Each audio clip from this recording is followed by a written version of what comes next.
Are you tired of cinnables completely slapping your cheeks? Well, I have the answer for you. The Crucifier Ewar in a frigate. We see a cinnable coming, barreling towards us. We go ahead and orbit at 40, engage our afterburner, and he is completely cucked. That, sir, is how you kite a cinnable. Hey guys, BAKD here. Today I'm going to be going over the Crucifier. This is an absolute beast of an Ewar frigate. If you have at least one or two of these in your fleet, it will completely throw the enemy off guard. These things look cheap. They are cheap. They're only tier, I think, 4 or 6 frigates. But I literally didn't know what this was until my buddy Pryor, he's in our corp, he deposited a bunch of these Griffins and a couple other ones, the Vigils, and I just blew my mind what these things can even do. But let's just go ahead and pull up our fitting menu, the Ewar Crucifier. If you see here, you do have a 5% tracking disruption strength per signal disruption level. You can get that up to 25% maxed, plus all the other bonuses on top of that for going advanced and expert. The advanced frigate command bonus is pretty important too if you plan on using this thing to brawl. I'm not going to be using this to fight even at the slightest. You know, maybe if I need to get a little bit of reinforcements in there, but I'm going to show you how I use this baby and how valuable in a fleet this can be. My capacitor is a lot larger than like a Condor 2. It's 484 to kind of support the Mondo usage of the tracking disruptors. I'm going to show you a few different ways you can build this and how I like it built. But essentially I just have some small beam lasers. They have a optimal range of 16 kilometers, which you do get the optimal range bonus, so that is definitely good. You can keep out of people's range and shoot them. But if we go to the tracking disruptors, you do get a huge bonus on these, and you do get a penalty for having 2 of them, but it will completely throw like a cinnable or like a whatever else, Harbinger. If it has tracking guns on it, it'll just completely nullify them. You do have a large accuracy fall off, range skill bonus, and a huge tracking hit. Now down below I fit a C-type small capacitor battery. This is mainly for the capacitor increase and the additional capacitor upon making it hot. We go down here, I have a Mark 7 small micro warp drive. You see my capacitor is at 1 minute and 51 seconds, but the second I change this out to a afterburner, well, before that said, when I was checking this out earlier, it said stable, but it goes from 10 minutes all the way up to 10 minutes, I mean. Rig wise, you want to keep the capacitor on this thing healthy, so I did the free rigs, just the capacitor multiplier, along with a CCC for activation time adjustment. The capacitor is pretty beefy on this with the battery, 947. I did stick activation time on damage on there just in case. You can go with defensive rigs like EM or more shield or whatever. This is a armor tank. It has 439 shield hit points, but 612 armor hit points. If you're planning on doing any store to combat, I'd probably swap out your capacitor battery for potentially like a small armor repairer there. You see you only have 1 minute of repair time, but this thing is squishy as hell, so I wouldn't bank on that. So you can remove the weapons as well and pop a medium capacitor battery on there. You can equip a power grid rig in one of these just to get it to where you want to, but you cannot attack with this build. It's completely maxed out, and I'm 555 frigate engineering. But you see we are stable, and this gives a huge capacitor increase. So a few ways you can use this is, if you see here, 42 kilometer optimal range on the tracking disruptors. Essentially you can set your orbit to 40 kilometers, and you can just orbit a Cinnable with your afterburner or micro warp drive and just tracking disrupt him. Just sit back and just completely nullify him. If you look at the market really quick, the other variants of this ship, you see the Griffin here. It does have a missile bonus, but the main thing is the guidance disruption strength. So you can do the same thing with this. Pop a bunch of guidance disruption stuff on there and potentially just nullify the person you're fighting. If you did have missiles on there, you do get the flight time bonus too, so it kind of gets you out of range of their missiles while being able to shoot them with yours. The Vigil here has a target painter effect. This is pretty powerful for if you're flying alongside of a Cinnable. You technically don't need any target painters on there. This thing will do all the work for you, make all your ships hit harder in your fleet. And if you see, these guys are only a mil a pop. They're just like candy. So if we get one or two of these guys flying these, it will definitely help our fleet out. Let's just fit this kind of normally. The C-type small battery is really cheap. It was only like 3 mil, so that's why I chose the C-type there. But this is how I'd typically be flying this baby. I have my optimal range set at 40 kilometers.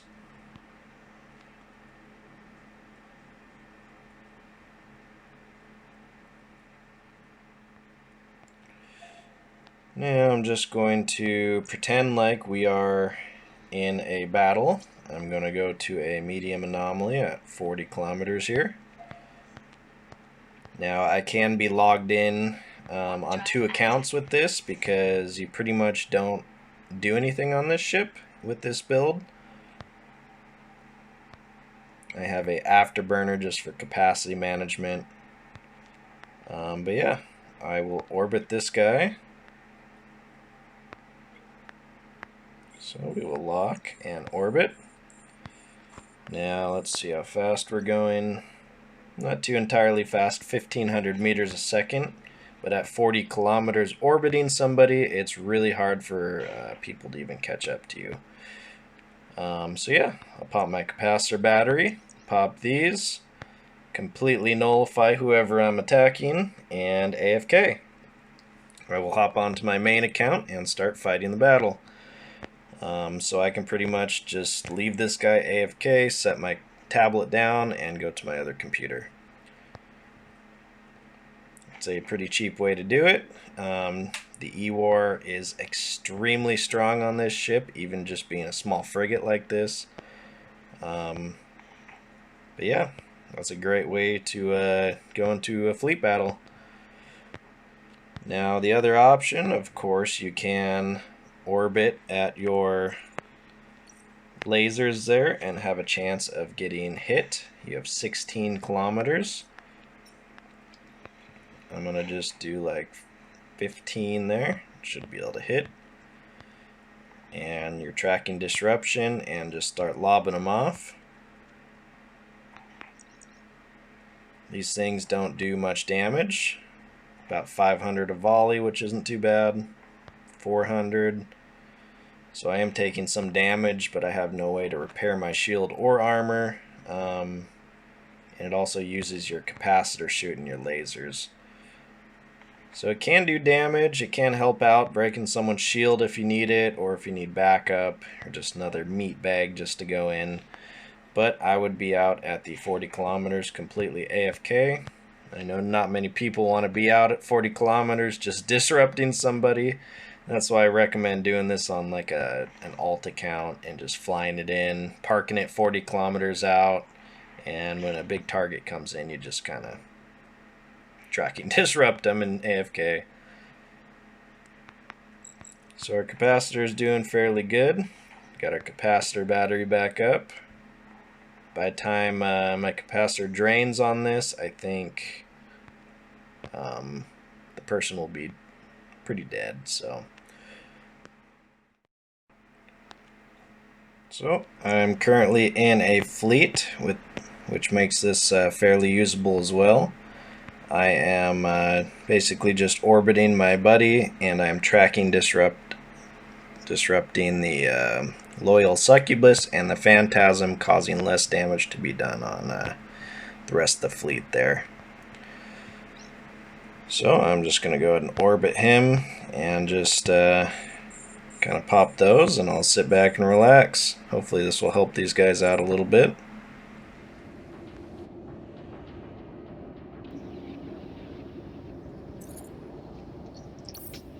Alright, so I have 2 tracking disruptors on me, and my optimal range is 1.5 with a 9.5 fall off, so I'm at 11 kilometers with a tracking speed of 48. That pretty much halved my entire range and my tracking speed. I imagine I can't even hit frigates if I don't have 2 webs on me, which I don't. I pretty much just got nullified. Now let's just see the range. So typically I have a 20 kilometer range total and an 85 tracking speed. So that's insane. Even with the dual effect tracking disruptors, you know, it does quite a bit of work to assemble.